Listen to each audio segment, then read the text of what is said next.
Bonsoir à tous. À la une de ce journal, le Cameroun à l'épreuve de la mission d'inspection de la Confédération africaine de football.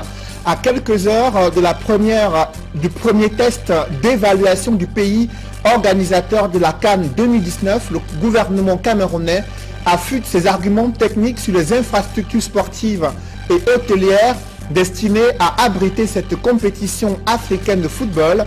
Cependant, cette détermination à organiser la CAN 2019 est confrontée à des couacs et autres insuffisances relevées sur le terrain. Douala est encore le théâtre des scandales écologiques. En plein cœur du 4e arrondissement, des déchets industriels sont déversés dans la nature. Des populations choquées dénoncent une manipulation dangereuse des produits pétroliers. Malgré les risques élevés d'explosion et de menaces sur la santé des populations, ces pratiques illégales se poursuivent à ciel ouvert sous le regard silencieux des autorités locales. C'est l'enquête du 20h ce mercredi.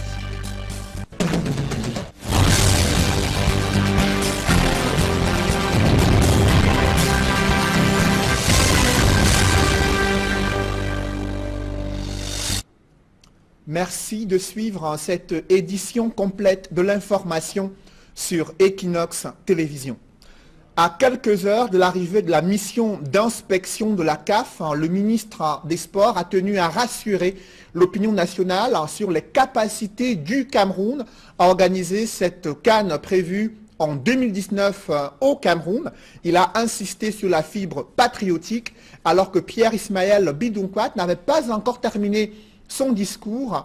Une coupure d'énergie électrique a surpris et déstabilisé le ministre. Cela n'a pas pour autant entamé sa détermination à faire le point sur la construction des infrastructures sportives destinées à abriter cette CAN prévue en 2019 au Cameroun. Élisée Borba et Ike Cyril.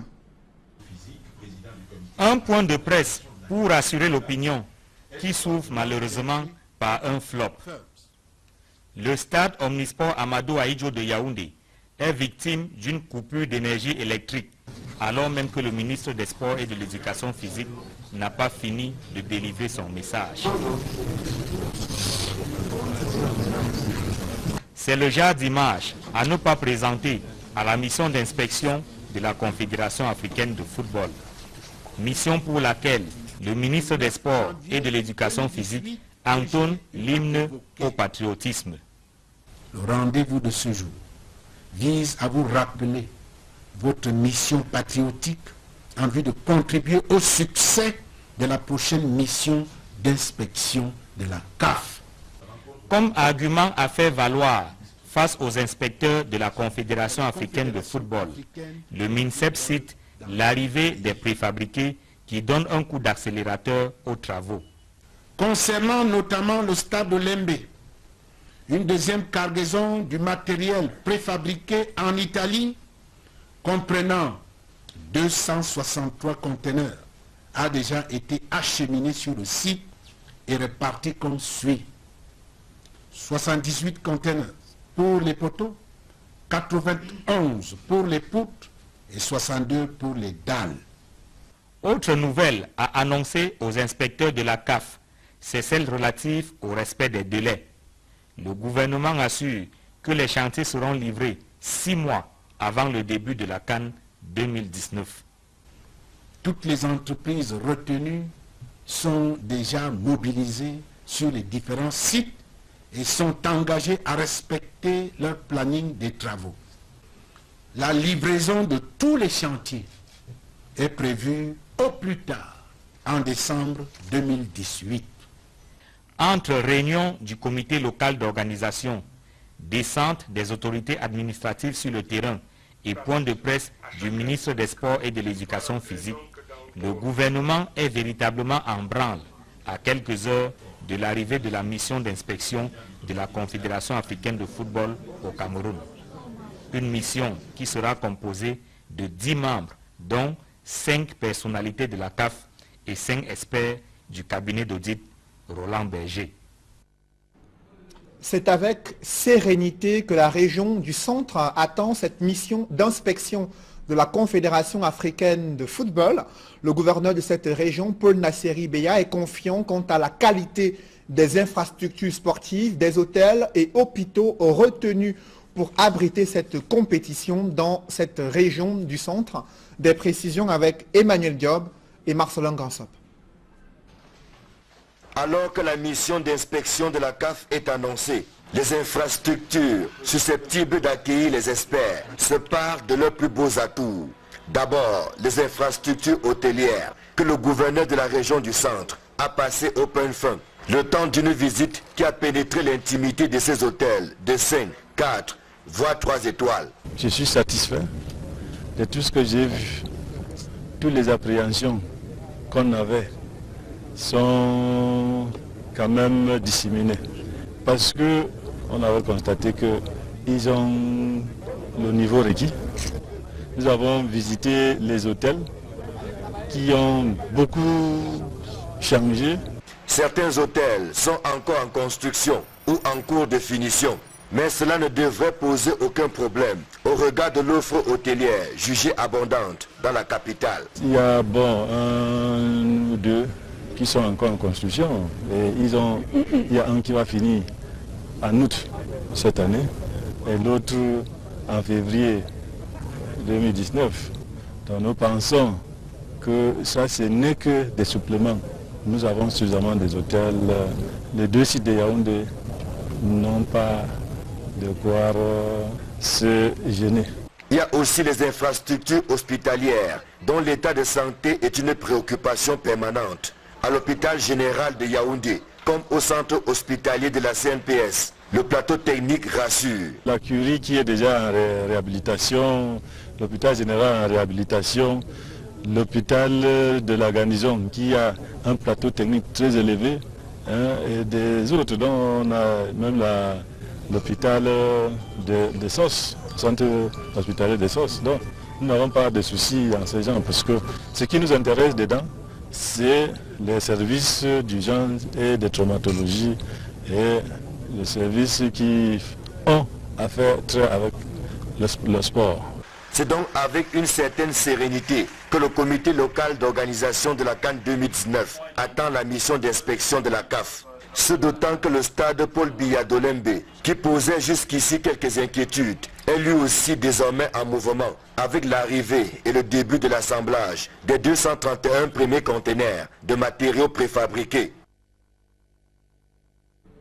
Dans la ville de Douala, la réhabilitation de certaines infrastructures sportives tarde à prendre une vitesse de croisière. Pourtant, ces stades ont été fermés et interdits d'accès au grand public. Certains y voyaient le début imminent des travaux de réhabilitation de ces infrastructures sportives destinées à abriter la CAN 2019 prévue au Cameroun. Où en est-on aujourd'hui? Élément de réponse avec Emos Fanga et Gladys Sidi. Le stade de la réunification de Bépanda, avec ses murs décapés, présente un triste visage. La vue externe en dit long sur l'état général de la cuvette de Bépanda, devenue aujourd'hui le repère de certains enfants de la rue. L'infrastructure, qui rentre dans le cadre des préparatifs de la CAN 2019, a fait l'objet d'une mission d'experts canadiens au mois de juillet 2017. Et depuis lors, pas un seul coup de pioche n'a été donné. Aujourd'hui fermée au public, l'infrastructure doit subir une cure de jouvence. Un autre stade qui servira de terrain d'entraînement, c'est le stade Mbappé-Lépé. Ici, seules ces affiches renseignent sur ce qu'il sera après le lifting géant qu'il doit subir. L'ouvrage aujourd'hui est complètement abandonnés. Les mauvaises herbes font office de gazon. Les gradins, tribunes de presse et autres vestiaires croupissent sous le poids de l'âge. À Bonamoussadi, dans le 5e arrondissement, le stade de l'école publique attend lui aussi d'être rénové et matérialisé. Quant au stade de Japoma, la construction a à plusieurs reprises connu des pauses dues aux grèves à répétition des employés. Les travaux sont à 25% de leur niveau d'exécution selon les responsables de la société turque Yenigun, chargée de réaliser cette infrastructure sportive. D'une capacité de 50 000 places, le stade de Japoma sera également pourvu à terme de 2 terrains d'entraînement avec gradins, d'un gymnase couvert de 2000 places assises, d'une piscine olympique de 8 couloirs avec 1000 places assises entre autres. La livraison est prévue en octobre. Dans le reste de l'actualité, des employés d'une société industrielle Pilcam étaient encore dans les rues du centre-ville de Douala. Ils revendiquent le paiement de leurs droits ainsi que le fait qu'on leur délivre des certificats de travail permettant de justifier des années de dur labeur passées dans cette entreprise Pilcam. Ils avaient déjà essayé la semaine dernière de se faire entendre au quartier administratif de Douala, mais aucune réponse concrète des autorités de la capitale économique du Cameroun. Ils menacent d'assiéger le domicile de leur employeur si jamais leurs revendications restent vaines. Certains d'entre eux disent avoir été licenciés et revendiquent le paiement de leurs droits. Ils sont environ une centaine d'ouvriers qui se sont retrouvés dans la rue après la fermeture de cette société de fabrication des piles d'un milliardaire camerounais. Depuis de nombreux mois, ils manifestent pour la revendication et le paiement de leurs droits. C'est une grosse interrogation en ce début d'année 2018, année électorale. Quelles sont les dates des différents scrutins attendus par les électeurs, les Camerounais, mais aussi députés, maires et probables candidats à l'élection présidentielle? Jusqu'ici, il y a une opacité sur le calendrier officiel, mais des observateurs avertis de la scène politique et experts des questions électorales ont ébauché un calendrier qui permet de connaître les dates probables de convocation du corps électoral et de tenue des différents scrutins, à la fois législatifs, municipaux et présidentiels. Des précisions avec Donald Brice Kamgan dans ce reportage. Si le président de la République use encore du silence, il dispose au plus tard jusqu'au 18 février prochain pour convoquer le corps électoral en vue des sénatoriales, jusqu'au 20 et 21 juin pour convoquer respectivement les municipales et les législatives, et entre le 16 juin et le 16 juillet, en se référant au code électoral et à la Constitution, les projections de tenue de ces 4 scrutins sont le 4 avril au plus tard pour les sénatoriales, le 18 septembre au plus tard pour les municipales, le 19 septembre pour les législatives et le 14 octobre pour la présidentielle. Parce que l'analyse laisse voir que les élections municipales vont se dérouler avant le 18, les élections législatives avant le 19 et l'élection présidentielle entre le 14 septembre et le 14 octobre. Donc vous voyez donc s'il y a triple scrutin, on se situe entre le 14 septembre et le 18 septembre.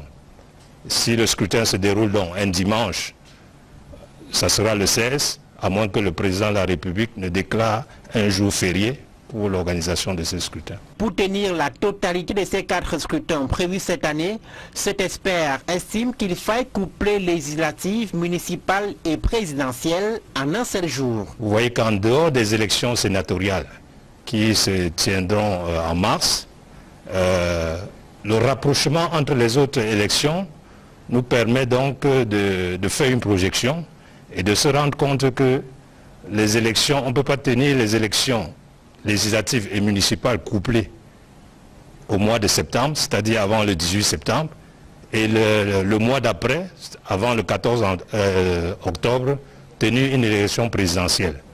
C'est pratiquement impossible, parce que non seulement il faut publier déjà les résultats des élections municipales et législatives, mais en plus, l'organisation matérielle est assez complexe. En 2012, le chef de l'État avait déjà usé des prérogatives que lui offre la loi électorale pour prolonger de plus d'1 an le mandat des députés et maires. À chaque fois, l'opposition a dénoncé la gestion opaque du calendrier électoral. Certains estiment que ni la crise dans la région du nord-ouest et du sud-ouest, ni les tensions de trésorerie que connaît le pays ne sont suffisantes pour justifier le report de l'un des 4 scrutins. Près de 155 milliards de francs CFA doivent être consacrés aux investissements publics dans la région du centre. Le gouverneur Paul Nasseri Beya prescrit une utilisation judicieuse et rationnelle de ces ressources mises à la disposition de tous les acteurs de la chaîne d'exécution et de suivi du budget d'investissement public dans la région du centre. D'autres précisions avec Joël Essengue et Marcelin Gansop.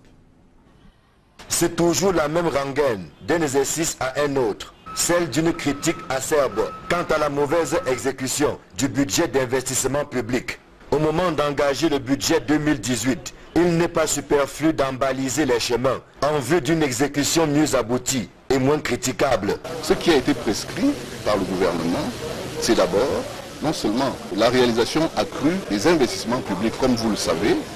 Nous avons assisté lors des années précédentes à des chantiers abandonnés. Il n'est plus question aujourd'hui que le gouvernement rencontre ce genre de difficultés. Donc, réalisation maximale des chantiers, mais surtout amélioration de la qualité des travaux, parce qu'il ne suffit pas de réaliser des chantiers, mais encore faut-il que cette réalisation soit la meilleure possible. La rigueur doit d'autant plus être de mise que la conjoncture actuelle n'autorise aucunement des navigations à vue, comme on en est habitué. Comme vous le savez, le contexte général de la mise en œuvre du budget cette année est un contexte lié non seulement aux difficultés que connaît la sous-région en matière économique, mais également sur la volonté du chef de l'État de poursuivre les grands investissements qui permettront au Cameroun de rendre son économie compétitive et stable. Le gouvernement doit faire des efforts accrus pour limiter au maximum ses dépenses, faire en sorte que l'essentiel de nos richesses aille auprès des peuples, des populations qui doivent en être les bénéficiaires. Donc réduction du train de vie de l'État, optimisation de la collecte des recettes, notamment les recettes non pétrolières, taxes et impôts divers. En lançant le budget 2018 pour le compte de la région du centre, le gouverneur n'est pas allé de main morte pour tracer la voie à suivre, celle de l'utilisation judicieuse et rationnelle des ressources affectées. Selon les directives du président de la République, étant entendu que dans notre région, il y aura aussi beaucoup de projets qui doivent s'exécuter cette année, malgré la conjoncture mondiale morose. Nous demandons à nos collaborateurs d'essayer de tout faire pour être dans les normes prescrites donc par le chef d'État. Le budget 2018 accorde une enveloppe d'un peu plus de 191 milliards à la région du centre, dont 153 milliards dédiés à l'investissement public. La poursuite des chantiers de la CAN et la réalisation des projets de développement sont quelques-unes des priorités de ce budget. La capitale économique du Cameroun continue d'être le théâtre des scandales écologiques. Je vous le disais en titre, en plein cœur du 4e arrondissement de Douala, il y a des déchets industriels qui sont déversés dans la nature. Des populations choquées dénoncent une manipulation dangereuse des produits pétroliers malgré le risque d'explosion, un risque élevé et la menace sur la santé de ces populations. Rien n'a été fait pour mettre fin à ce désastre écologique. C'est une enquête signée Warren Zede et Julienne Berthe-Bissaille. Sodiko, en plein cœur de Bonaberi, n'est désormais que l'ombre de lui-même. Ce quartier résidentiel, jadis paisible pour ses populations, est aujourd'hui sous l'ombre d'une menace. Il se passe que depuis pas mal d'années, nous vivons avec un entrepôt de stockage de produits pétroliers dans aux alentours de nos maisons. Et nous constatons qu'il y a des camions-citernes qui entrent au quartier, de jour comme de nuit, pour venir s'y approvisionner. Donc c'est tout à fait évident que nous sommes en danger, parce que si jamais il y a un incident ou un accident dans cet entrepôt, nous n'imaginons pas ce qui pourrait se produire, surtout qu'il s'agit d'un liquide inflammable, le pétrole. À l'intérieur de cette usine d'un autre genre, l'on peut voir des cuves contenant le liquide inflammable, une cheminée par laquelle s'échappent les odeurs nauséabondes, des citernes rattrapées par l'usure du temps et des employés qui se livrent à la tâche. Selon les riverains, cet entrepôt à la légalité douteuse rejette des effluves nocives. Depuis plusieurs années, on vit vraiment dans un calvaire terrible. Ces odeurs-là, ça devient impossible. Ça rentre dans nos maisons, dans nos jardins, dehors, on ne peut plus s'asseoir dehors. Donc nous autres, on est toujours malades, on se demande si ce n'est pas à cause de tous ces odeurs d'acide-là. Tout est réuni pour nuire à la santé. Ma maman, elle a attrapé une bronchite, elle se retrouve actuellement à l'hôpital. Moi, deux fois la nuit, il m'arrive d'avoir envie de vomir à cause de ces odeurs-là. Chaque jour, des camions viennent ici s'y approvisionner sans être inquiétés. Depuis environ 2 mois, à ma connaissance, ils viennent à 20 h, ils sont là, ils entrent à 19 h, même pas plus tard que samedi. J'ai vu un des camions citernes sortir, entrer du quartier et ressortir aux environs de 21 h. Hier, il y en avait à 14 h. Aujourd'hui, présentement, vous pouvez aller à côté pas loin de l'entrepôt, vous les verrez. Donc, actuellement, ils y entrent le matin, la nuit, à des heures normales, quoi. Conscientes des risques de cette activité qu'elles qualifient d'illégale, les populations de Sodiko disent avoir interpellé plusieurs fois les autorités compétentes. Ces tentatives sont restées lettres mortes. Nous avons essayé en tant que citoyens conscients d'interpeller les autorités à ce sujet. Nous avons fait une première pétition avec quelques familles que nous avons déposées chez le gouverneur, chez le préfet, au ministère de l'Environnement et même chez le sous-préfet. Nous avons attendu rien du tout. Donc voilà, nous pensons qu'il y a lieu de se bouger pour que cette situation soit réglée à l'immédiat. Face à ce mutisme, elles craignent le pire. On a un trafic de pétrole en pleine zone résidentielle et c'est très grave. N'oublions pas que la paix sociale est en danger dans notre quartier. On a eu un premier SAM et il y aura un deuxième SAM si on laisse les choses traîner. On a un trafic de pétrole en pleine zone résidentielle et c'est très grave. N'oublions pas que la paix sociale est en danger dans notre quartier. Cette pollution risque d'impacter sur la santé des populations et l'environnement.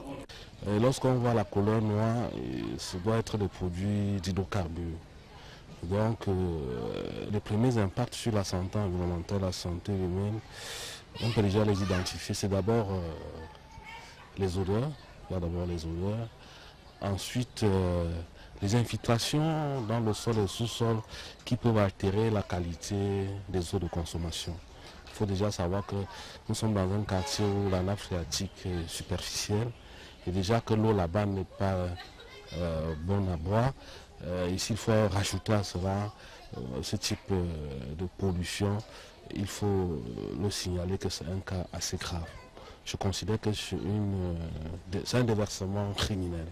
Selon les experts, toute personne exerçant une telle activité est passible d'une sanction. Oui, à l'article 82 de la loi cadre 96/12 du 5 août 1996, à l'article 82 qui punit un amendement de 1 à 5 millions et d'un emprisonnement de 6 à 1 an. Celui qui pollue, qui dégrade ou qui altère l'environnement par des versements de ce genre de produits-là dans l'environnement.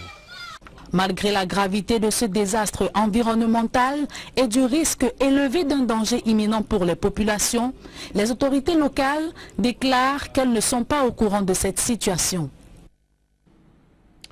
Si rien n'est fait dans les toutes prochaines semaines, des populations du Coupé Manengouba risquent d'être confrontées à une déshydratation à grande échelle.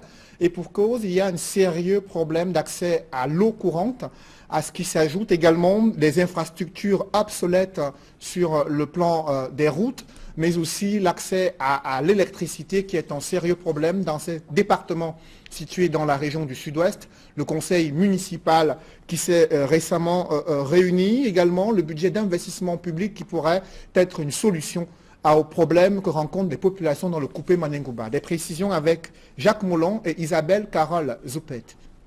Les populations de la ville de Tombelle, dans la région du Sud-Ouest, département du Coupé Manengouba, n'ont pas un quotidien paisible.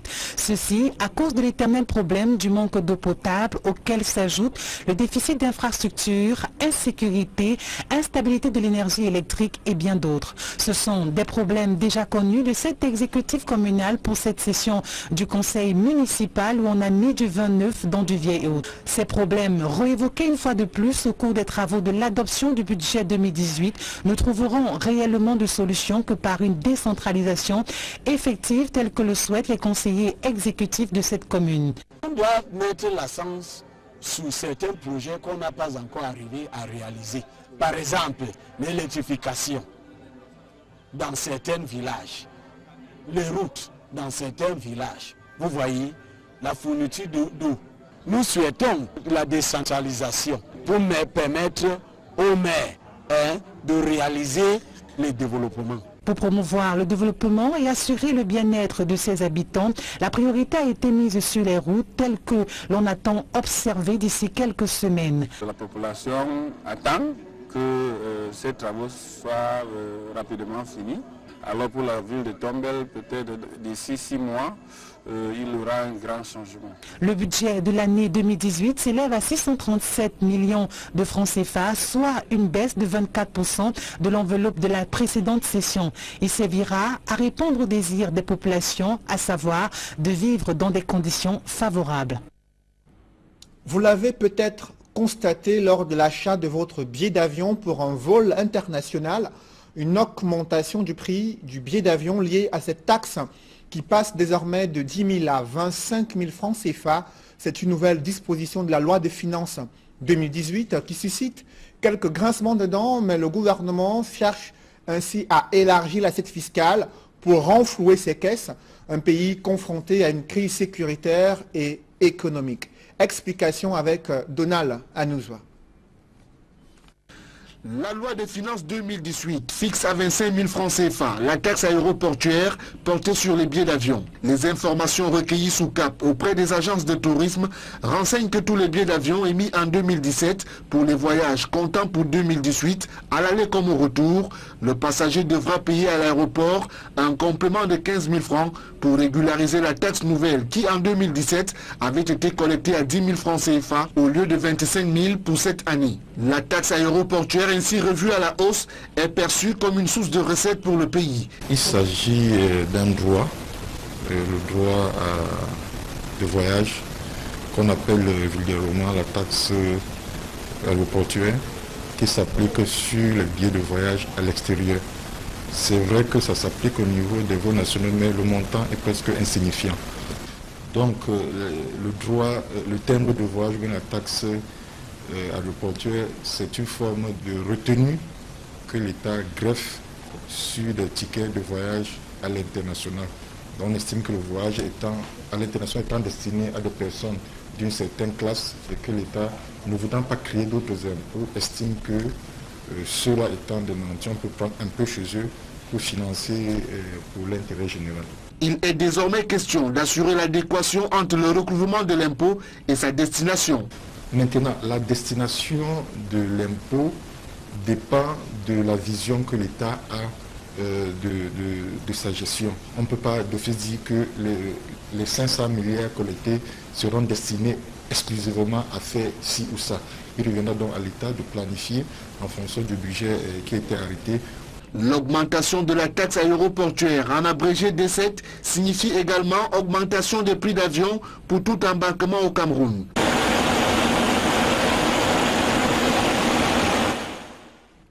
Mesdames, Messieurs, c'est la fin de ce journal. Merci de l'avoir suivi. Merci également de rester sur Equinox Télévision.